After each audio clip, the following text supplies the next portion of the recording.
नमस्कार। कार्यक्रम रणनीति में आपका स्वागत है। मैं हूं विनोद कुमार। दर्शकों, ये बदलते जम्मू कश्मीर की तस्वीर है। 5 अगस्त 2019 को जैसे 370 में संशोधन हुआ, 35 से रिपील किया गया, उसके बाद से बहुत से लोग कहते थे, सवाल उठाते थे, इससे क्या बदलाव आएगा। आज बदलाव देखते ही बनता है।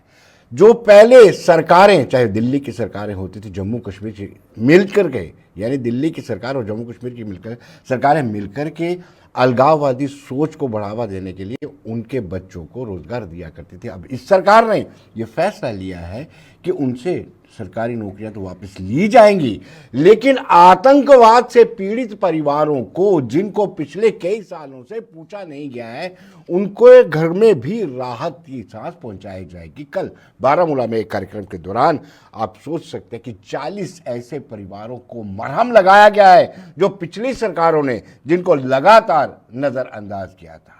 चर्चा शुरू करेंगे। सीनियर जर्नलिस्ट आदर्श गुप्ता जी हमारे साथ जुड़ चुके हैं, वरिष्ठ पत्रकार हैं। डॉक्टर आशीष हांडा बीजेपी के नेता हैं, इमरान डान प्रवक्ता हैं नेशनल कॉन्फ्रेंस के, और जगदीप सिंह प्रवक्ता कांग्रेस के। सभी के सभी हमारे साथ जुड़ चुके हैं। मैं शुरुआत आशीष हांडा जी से जान लेते हैं। ट्रुथ एंड रिकंसिलिएशन कमीशन की बात कर रहे हैं कि आखिरकार आतंकवाद आया कैसे, कौन कौन पीड़ित हुआ, कौन इसके लिए रिस्पॉन्सिबल है। ये खुद उमर अब्दुल्ला का स्टेटमेंट है और एनसी प्रवक्ता भी यही कह रहे हैं। ऐसा कमीशन कोई बना दीजिए। विनोद जी, आपको, मेरे सभी आदरणीय को पैनलिस्ट को और आपके चैनल के सभी प्यारे प्यारे दर्शकों को भारतीय जनता पार्टी की तरफ से मेरे यानी डॉक्टर आशीष का प्यार भरा नमस्कार। सबसे पहले तो मैं अपनी संवेदनाएं व्यक्त करूंगा उन सभी पीड़ित परिवारों के प्रति जिनका कोई ना कोई अपना इस नामुराद आतंकवाद के बलि चढ़ गया जम्मू कश्मीर में। और उसके बाद सराहना करूंगा एलजी साहब की, मनोज सिन्हा जी की, जिन्होंने ऐसा इनिशिएटिव लिया कि जहां पे कश्मीर की यूनिवर्सिटी के अंदर ऐसे 40 परिवारों को और उनके सदस्यों को नियुक्ति पत्र सौंपे गए। जब मैं इस डिबेट पे आ रहा था विनोद जी, आपका टॉपिक जानने के बाद, तो मुझे लग रहा था ये तो डिबेट का टॉपिक ही नहीं है, इसलिए कि इसके विरुद्ध तो कोई हो ही नहीं सकता। लेकिन फिर भी कुछ आवाजें ऐसी हैं, और वो आवाजें वही हैं जो नपुंसक नेतृत्व की कायरता सोच के चलते सशक्त सैन्य बलों के मनोबल को पिछले कुछ दशक में गिराया गया जम्मू कश्मीर में, और असामाजिक तत्वों और पत्थरबाजों के मनोबल को बढ़ाने का जो षड्यंत्र रचा गया, देश विरोधी षड्यंत्र, उसी नैरेटिव को आगे बढ़ाते हुए जहां पे पत्थरबाजों और आतंकवादों को एक पोस्टर बॉय की तरह पोर्ट्रे किया गया, जहां पे कल्प्रिट्स को विक्टिम कहा गया और एक्चुअल विक्टिम्स को यहां पे कोई पूछने वाला नहीं था, उस नैरेटिव को बिल्ड करते हुए जहां ये इंटरनेशनल मीडिया के हाथों की कठपुतली बनते हुए कुछ लोगों ने ये नैरेटिव स्प्रेड किया कि जम्मू कश्मीर के आवाम के ऊपर ज्यादतियां हो रही हैं, उस नैरेटिव को सही करने का सही वक्त आ चुका है। जैसे मोदी जी कहते हैं, यही समय है, सही समय है। आप सोचिएगा, एक ऐसा इकोसिस्टम हमारे यहां जम्मू कश्मीर में ऑपरेट कर रहा था जहां पे 4 टायर सिस्टम था। एक थे टेररिस्ट जो गोलियां बरसाते थे, एक थे सपोर्टर जो उनको सपोर्ट करते थे, शरण देते थे, उनको शील्ड करते थे, तीसरे थे ओवरग्राउंड वर्कर जिनको हम OGW के नाम से जानते हैं, और चौथे थे स्लीपर सेल। अब एक एक करके इन चारों तहों को जब निस्ते नाबूद किया जा रहा है, तो ऑब्वियसली वो लोग जो इनको पनपने में मदद करते थे, वो लोग जो बाटला हाउस के टेररिस्ट के मारे जाने पे आंसू बहाते थे, वो लोग जो इन पत्थरबाजों को भटके हुए नौजवान कह के संबोधित करते थे, वो लोग जिन्होंने कुछ चंद रुपयों के लिए नौजवानों के हाथ में पत्थर सौंप दिए थे, आज उन्हीं नौजवानों के हाथ में लैपटॉप आता देख के, जम्मू कश्मीर को वापस प्रगति की राह पे बढ़ता देख के क्यों नहीं उनके पेट में दर्द होगा? क्योंकि उनके आकाओं ने जिस चीज के लिए साहब कैमरे के आगे बात करना बड़ा आसान होता है। हांडा साहब सुन लीजिए, आपने अपनी हुकूमत चलाने के लिए 2-2 झंडे लगाए थे। श्यामा प्रसाद मुखर्जी को याद आई थी तब। आपने अपनी हुकूमत चलाने के लिए हजारों पत्थरबाजों को रिहा किया था। तब कहां था ये सिद्धांत, कहां थे तब? साहब, जम्मू कश्मीर में हमारी हुकूमत कब थी ये बताएं आप। हमने ऐसा जब भी करना पड़ा कोलेशन गवर्नमेंट के चलते हुए, या जब नेशनल गवर्नमेंट डार साहब हंस रहे हैं आपकी बात जो पर। पाकिस्तान की मध्यस्थता स्वीकार करे, तो ऐसे में हमारे हाथ कहां बंधे रहेंगे और कहां खुले रहेंगे। आज 56 इंच की छाती के रहते वो सैन्य बल तब क्या करते थे? आपको याद है, हमारी सेना सदा से सशक्त थी, लेकिन उनके हाथ बांध दिए गए थे, पत्थरबाज पत्थर चलाते थे और सेना आगे से कुछ नहीं करती थी, जान बचा के भागने को मजबूर थी। लेकिन आज सैन्य बल को कह दिया गया है कि अब तुम्हें रुकना नहीं, झुकना नहीं। जगदीप जी, आप तक मेरी आवाज पहुंच रही है? देना। आज हमारे सैन्य बल सशक्त है और लॉ एंड ऑर्डर मेंटेन करने के लिए पूरी तरह से इंडिपेंडेंट है। ये जो राजनीतिक मनोबल के चलते उनको जो पावर दिया गया है, उसके चलते अब देश प्रगति की राह पे है और जम्मू कश्मीर वापस अपने पुराने स्वरूप में आने के लिए तैयार है। आशीष जी। जी जी विनोद जी, मैं जगदीप जी की बातों का जवाब दूंगा, क्योंकि हमारे दर्शकों को यह जानना बहुत जरूरी है कि पास्ट को कुरेदने में तो बहुत कुछ जाएगा, एक दूसरे पे कीचड़ उछालने में, लेकिन फ्यूचर अगर हमें ब्राइट करना है तो हम आगे की तरफ देखेंगे। गाड़ी का शीशा आगे का, देखिए बीच में नहीं जगदीप जी, गाड़ी का शीशा आगे का 6 फुट का होता है और पीछे का 6 इंच का होता है।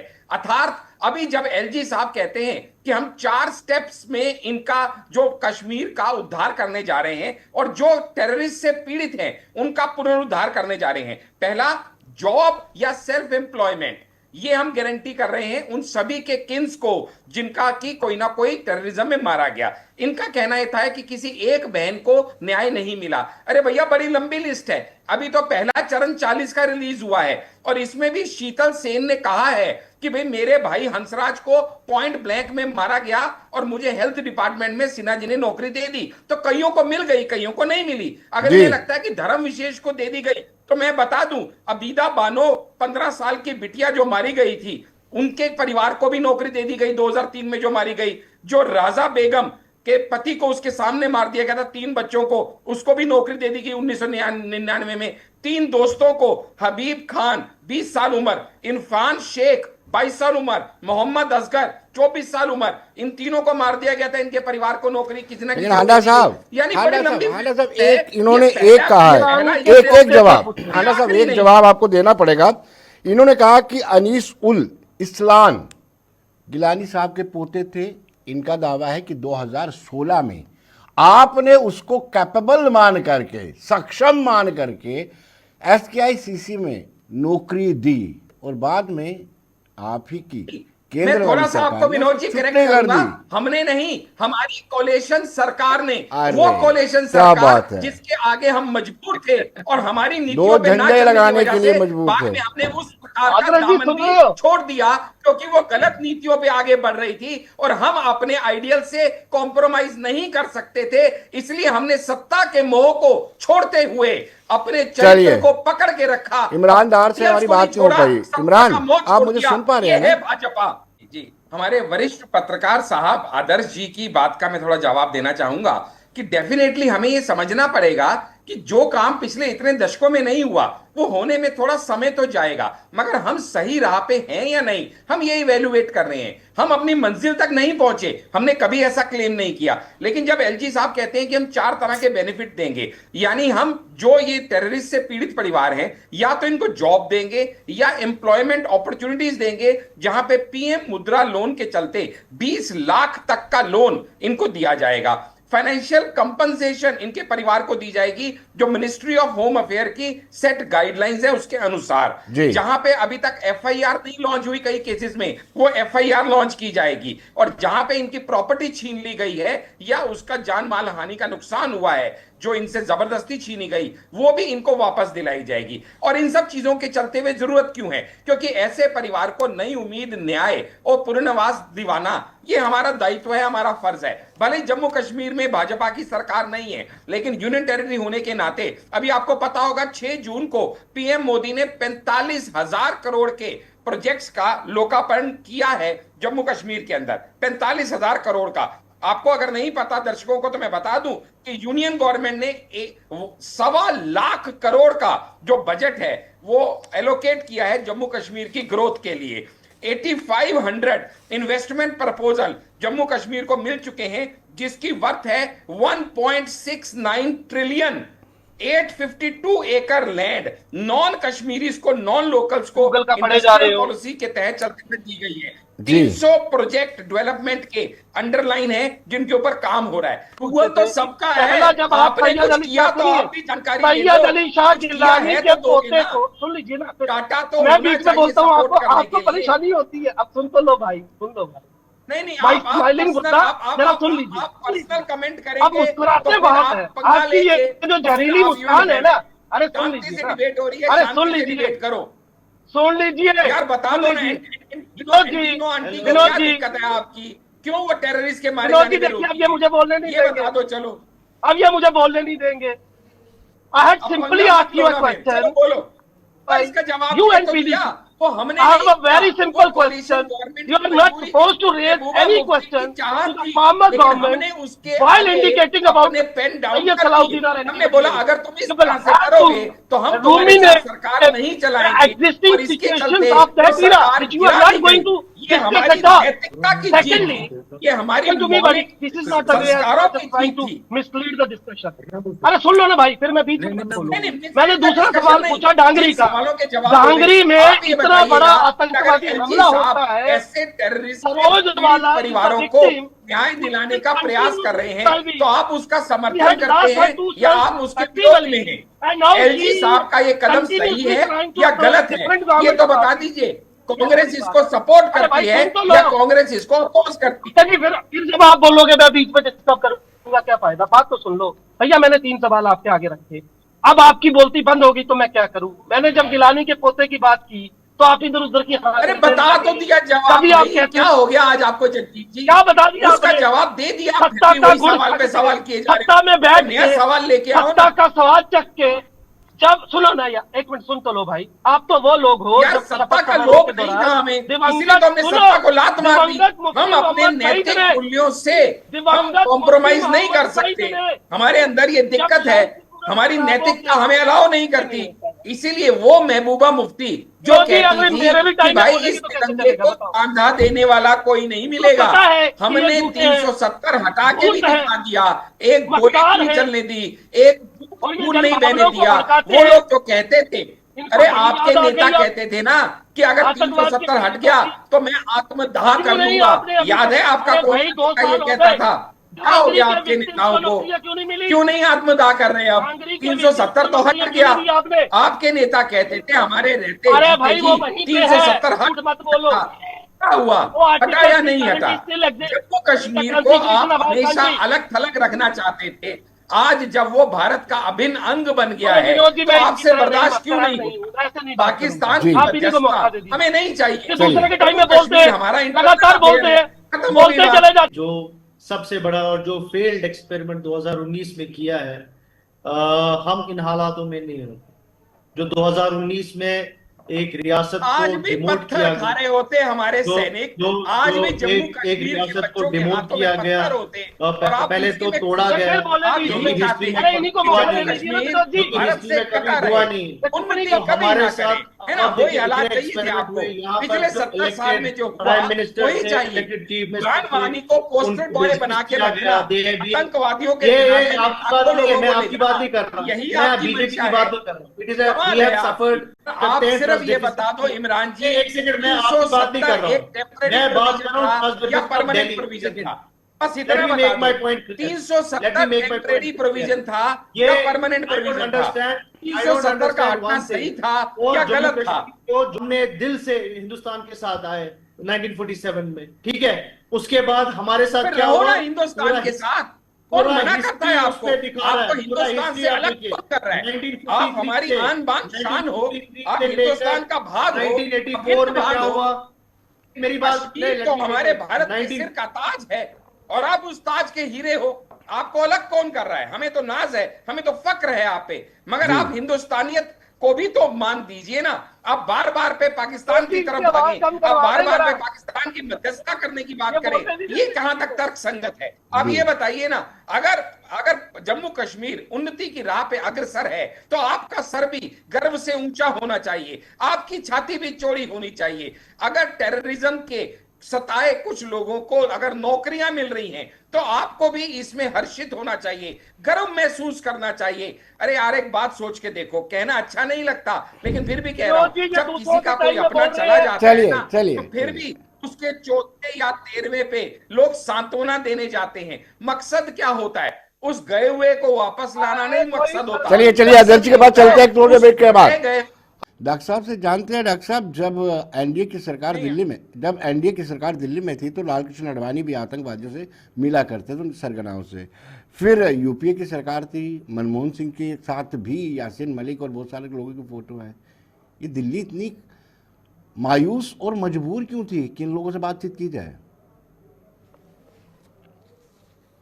देखिएगा विनोद जी, मैं आदर्श जी की बात से आप अधिक जिसे कहूंगा ना ज्यादातर बात से सहमत हूं। सिर्फ यहाँ पे थोड़ा सा मैं आपको उनकी बात का जवाब दूंगा, फिर आपकी बात का जवाब दूंगा। वो ये है कि वो सही कह रहे हैं कि ये सब होना चाहिए और उनका डर भी जायज है, क्योंकि आज तक जो उन्होंने देखा है कि सिर्फ वादे किए गए हैं, दावे नहीं किए जा सके। ये कहा गया हम ये करेंगे करेंगे करेंगे, पर ऐसा किया गया ऐसा नहीं कहने का मौका मिला आज तक, इसलिए उनका डर जायज है। लेकिन अब बदली हुई सरकार, बदले हुए हालात है, क्योंकि जैसे पहले आतंकवादियों को नौकरियां दी जाती थी, अब आतंकवाद से पीड़ित लोगों को नौकरियां देने की बात हो रही है।